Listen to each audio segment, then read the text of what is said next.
Are all DLI, are all designated learning institutions eligible for postgraduation work permit? No. So stay tuned if you want to know more.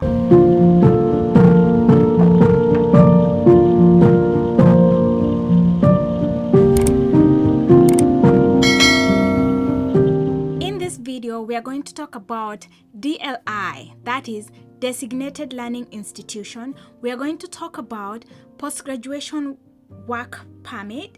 We are also going to talk about eligibility criteria for postgraduation work permit. And we are going to talk about also limitation when it comes to the expiry of your passport. The major question we are answering in this video is, are all DLI, are all designated learning institutions eligible for postgraduation work permit? No. I would start by answering the question, what is a DLI? If you know what a DLI is, that's good for you. I am talking to people who may be new or who may want to study in Canada, but they have no idea where to start. They have never heard of this term. It is not wrong for you not to have heard this term.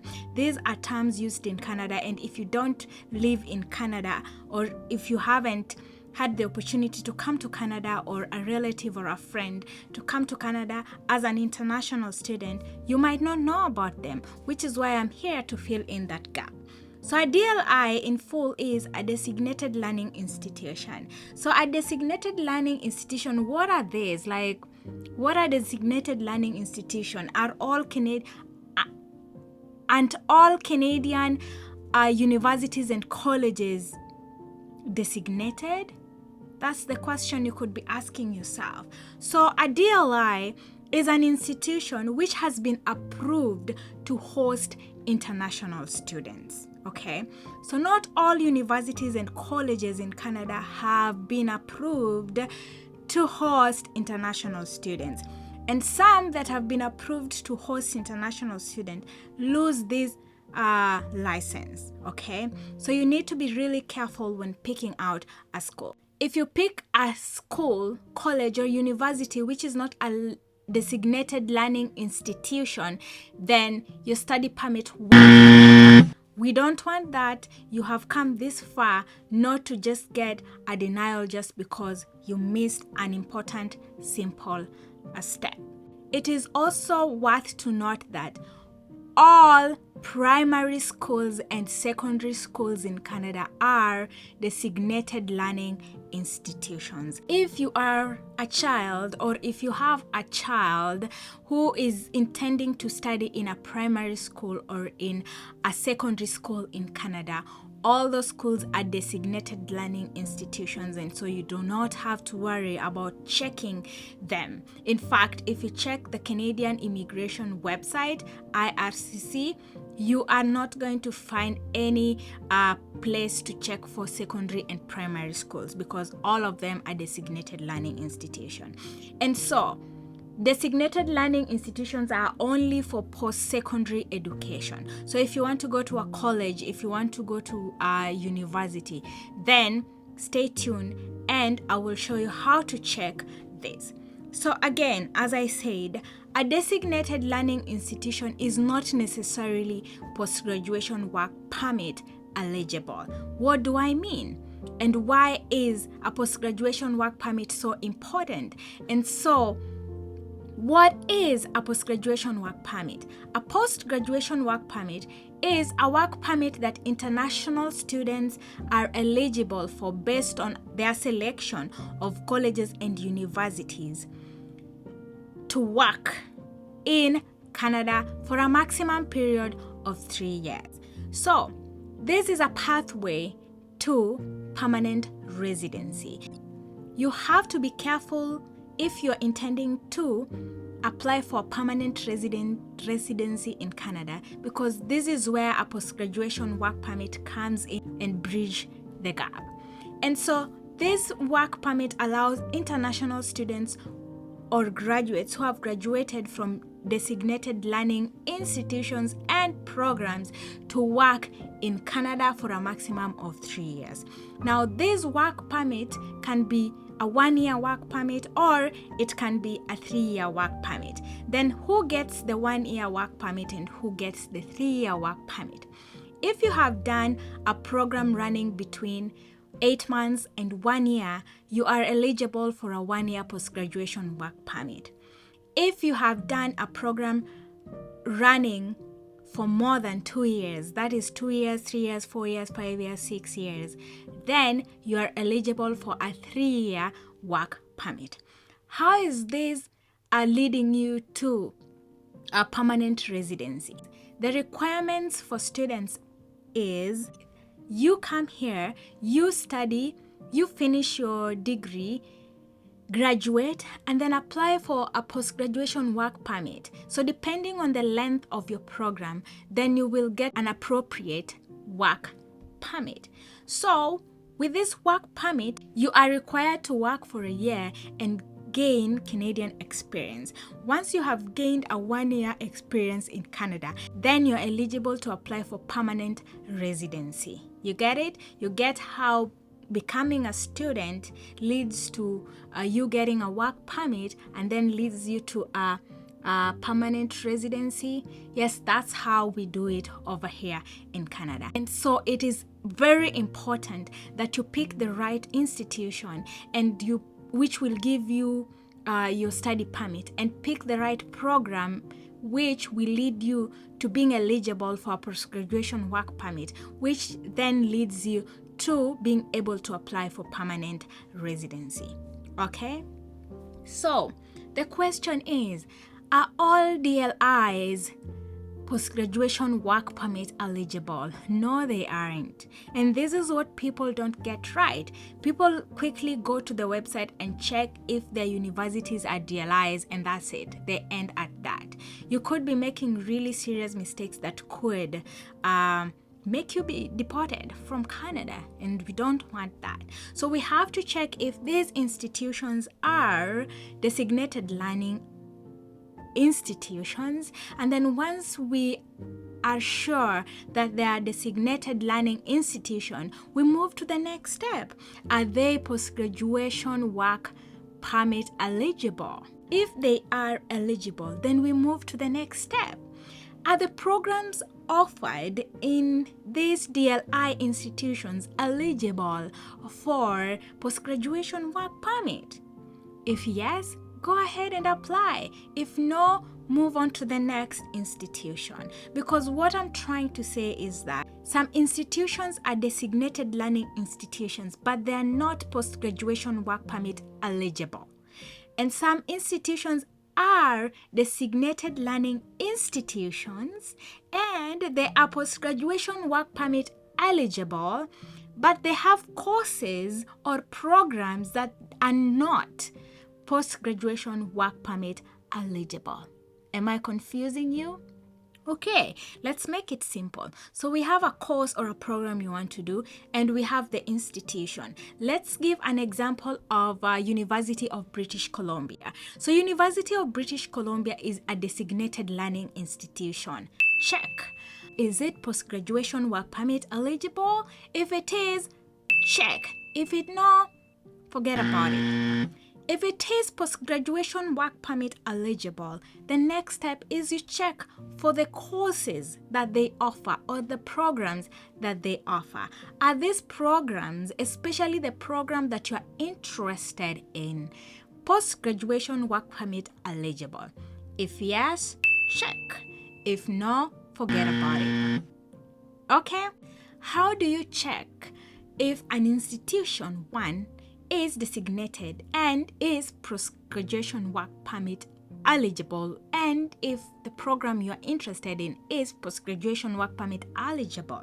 Before I get to that, I want to also tell you that you have to be careful, especially about the expiry of your passport, because once you graduate in Canada and apply for a post-graduation work permit, they will give you the post-graduation work permit based on the expiry of your passport. I'll give you an example. So if your passport is expiring before the maximum length of a post-graduation work permit, they will give you a post-graduation work permit which ends when your passport expires. I'll give you an example. We are in July 2022. Let's say your passport expires in July 2023. You are graduating now, or you have graduated, and now you're planning to apply for a post-graduation work permit. Okay? Make sure you apply for a renewal of your passport or a new passport. You know why? Because if you are eligible for the maximum length of post-graduation work permit, which is 3 years, and your passport is expiring in 1 year, they will only give you a post-graduation work permit for 1 year, because it is then that your passport expires. Guys, I hope at this point you are enjoying the video. If not, you're getting educated on 1 or 2 things. Kindly remember to subscribe to my video, give a like on my video so I look good, and it helps me out a lot. Let me take you to Canadian website, official Canadian website, where you will check whether 1, the college, university you're interested in is a DLI, and 2, you will check if the DLI institution is post-graduation work permit eligible, and thirdly, where you will check if the program or the course you're interested in this DLI institution is a post-graduation work permit eligible. Those are 3 things you have to check, and these are 3 things that have to be on checks before you apply for your program. And that is if you want to stay in Canada long term, if you want to come here and become a permanent resident. Shall we? If you're interested in studying in British Columbia, which is one of the provinces in Canada, then you filter out your search based on the province. So in British Columbia, we have various institutions. Okay, so I'll just show you how to identify the right institution based on the criteria I've just told you. So we have ARV Canada College. Is it a designated learning institution? Yes, it is. And it has a designated learning institution number. It's in Richmond, in Vancouver. And make sure you check the 4th column. Okay, it says, does it offer post-graduation work permit or offers post-graduation work permit eligible programs? No. Okay, so ideally all these colleges, all these first colleges and learning institutions, they are designated learning institutions, but they do not offer post-graduation work permit, if you can see that. Okay, and which is why I was telling you have to be careful. Not all DLIs offer post-graduation work permit. Okay, when we come to Acadia College, it is a designated learning institution, and yes, it offers post-graduation work permit. However, you also have to be careful. Yes, and details. This means that there are some programs that offers post-graduation work permit or are post-graduation work permit eligible, and some are not. So let's take for an example British Columbia Institute of Technology. It is a designated learning institution. It's in Vancouver, and it is post-graduation work permit eligible. It states yes, no details. So ideally all the programs offered at British Columbia Institute of Technology are post-graduation work permit eligible, and so you don't have to worry about that. Okay, so again, the ones with details like Canadian Aviation College, it is a DLI. In some cases, in some programs, it offers post-graduation work permit, so be careful to check the details part of it. Okay, Manitoba, okay, it will give you, and you don't even have to go through all these colleges and university. You can filter out by name. Okay, so if you have a name, you can just type it here, Manitoba Institute of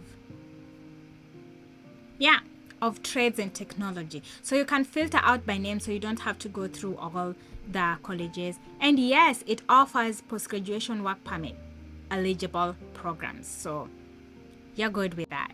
So again, you can filter that out based on province and based on the college or university you are actually looking at. When you go to Nova Scotia, it will also bring you all the colleges and whether they offer post-graduation work permit eligible programs. So be sure to pick the ones with a yes or the ones with a yes and details on the side. But when it has a details on the side, you just have to make sure to check the university or college website and email them and ask if that particular program you are interested in is actually post-graduation work permit eligible.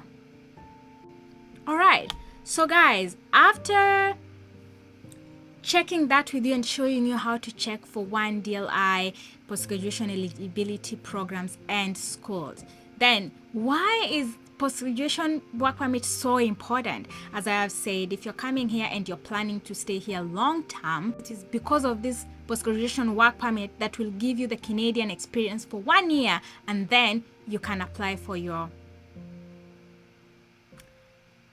PR. Thank you so much for staying with me. Thank you so much for liking, subscribing, and sharing my videos. Sharing is caring. So guys, please remember to subscribe as well, because that helps me a lot. It gives me the motivation to keep going, to keep making videos for you guys, to help you out in your journey to becoming a Canadian permanent resident. So yeah guys, I'll see you in the next video, and thank you